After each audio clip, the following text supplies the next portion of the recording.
بسم اللہ الرحمن الرحیم۔ تعریفیں اس خدا کے لیے جو اپنے بندے کو ایک رات میں لے گیا مسجد حرام سے مسجد اقصی، اور تمام ہدیہ درود و سلام اس بندے کے لیے جسے خدا وہاں لے گیا کہ جہاں آج تک کوئی نہ جا سکا، اور اس کے لیے اور اس کے تمام اوصیاء برحق اور اس کی آل۔ الحمدللہ الذی جعلنا من المتمسکین بالقرآن العظیم وجعلنا من المتمسکین بولایت علی ابن وجعلنا وإیاکم ان شاء اللہ من الطالبین بثأر الحسین مقولیہ الامام المہدی من آل محمد علیہ السلام۔ اما بعد، آپ کی خدمت مقدس میں طالب علم کی حیثیت لیے ہوئے آج 17ویں مجلس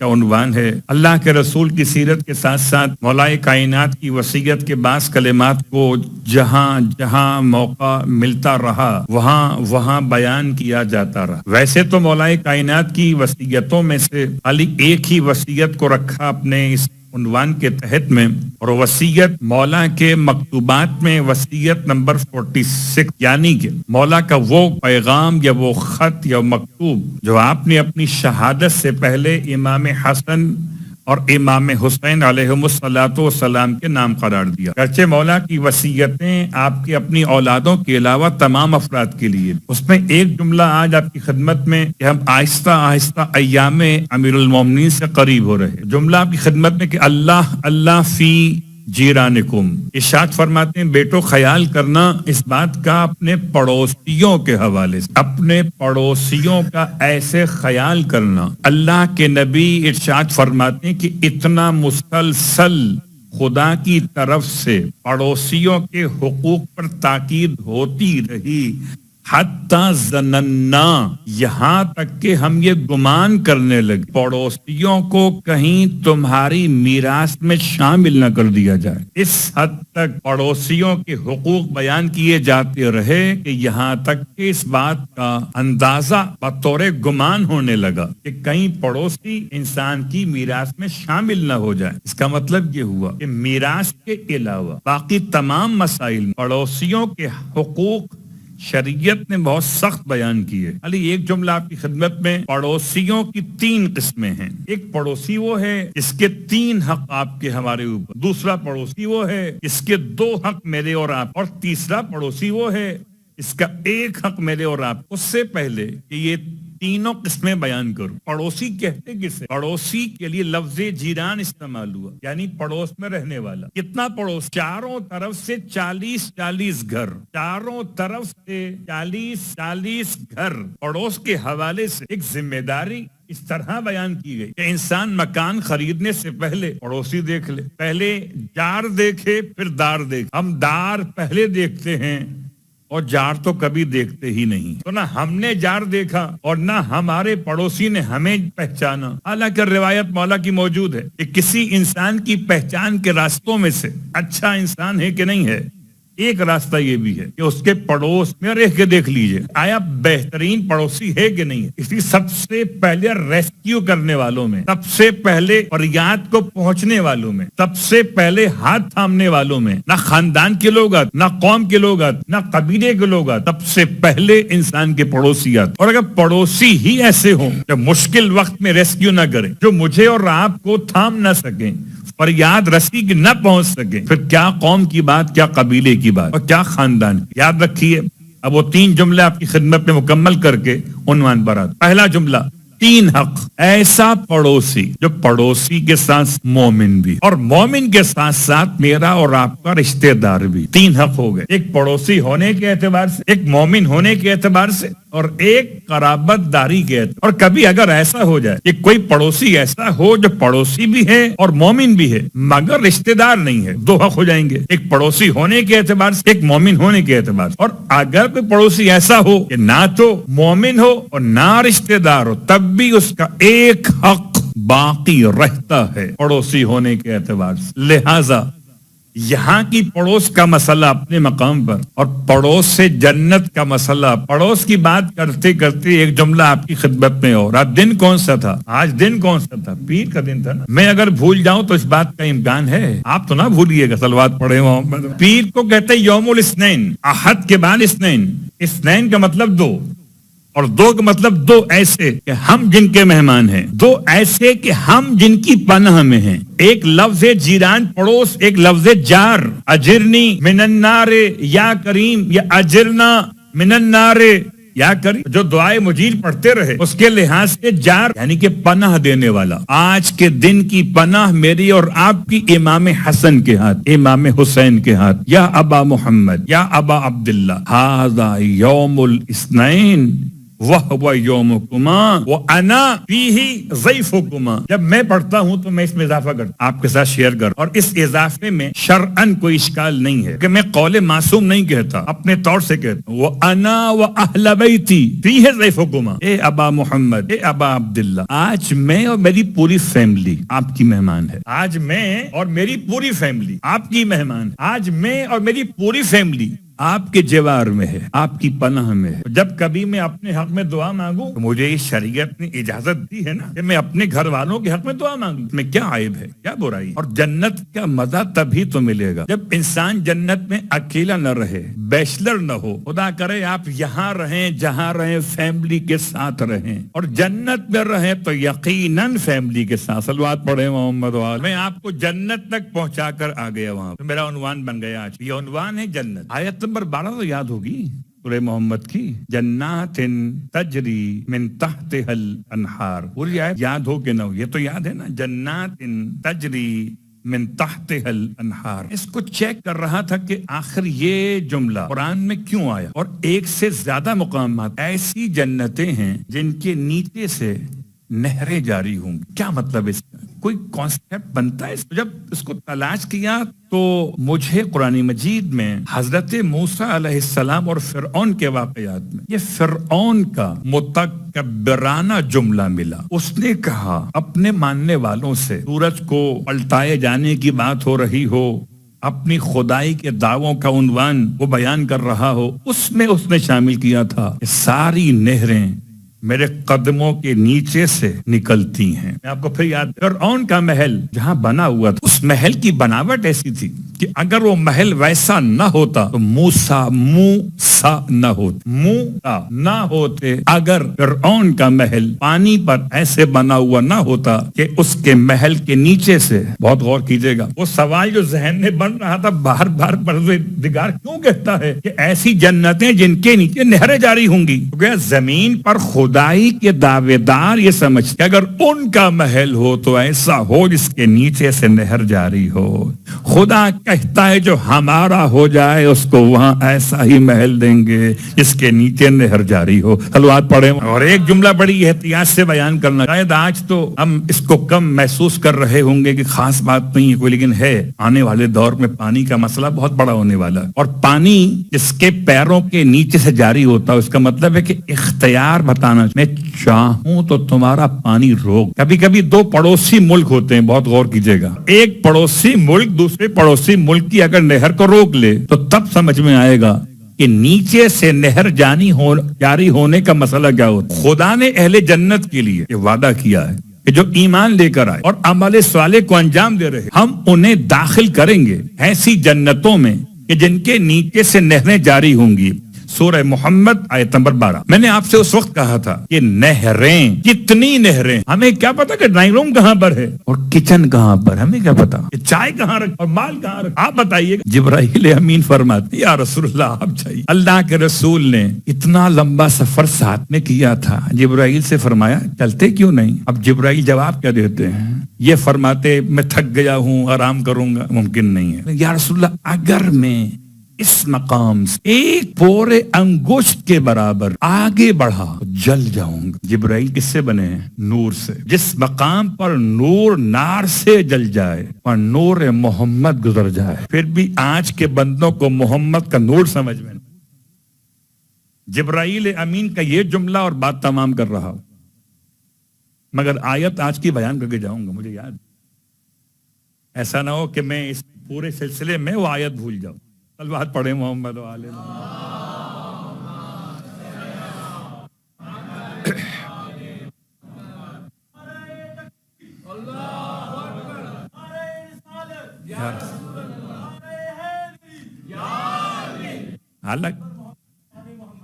اللہم صلی علی محمد. حالانکہ میں نے کہا تھا مجھے یاد ہے, آپ نے نعرہ لگا کے مجھے یاد دلوایا کیا؟ مجھے تو یاد, آیت بیان کرنی ہے باقی ہے ابھی. اور حضرت جبرائیل کو اپنا مقام یاد تھا, اس سے آگے بڑھا. جہاں فرشتوں کا سردار اگر وہی جبرائیل ہی لاتے تھے تو بیچ میں گیپ آ گیا. اب خدا ہے, مصطفیٰ ہے, کہاں ہے جبرائیل؟ اب اگر جو وہی ہے تو جبرائیل کے بغیر ہے. بتانا یہی تھا کہ محمد جبرائیل کے محتاج نہیں ہیں, جبرائیل محمد کے محتاج ہیں. یہاں تک لے کر آئے جبرائیل, خادم بن کے لے کر آئے ہیں. اب آگے مرحلہ تھا, اللہ کے رسول فرماتے آؤ جبرائیل کوئی بات نہیں, ہم تمہارے ساتھ ہیں نا, آؤ ساتھ چلو. صحبت کا اتنا تو اثر ہوتا کہ جبرائیل یہاں تک تو ساتھ آئے تھے تو صحابی تو کہلائے تھے, آگے چلے جاتے. لیکن تاریخ بتاتی ہے کہ صحبت کا اثر اور ہے, اپنے مقام کی پہچان اور ہے.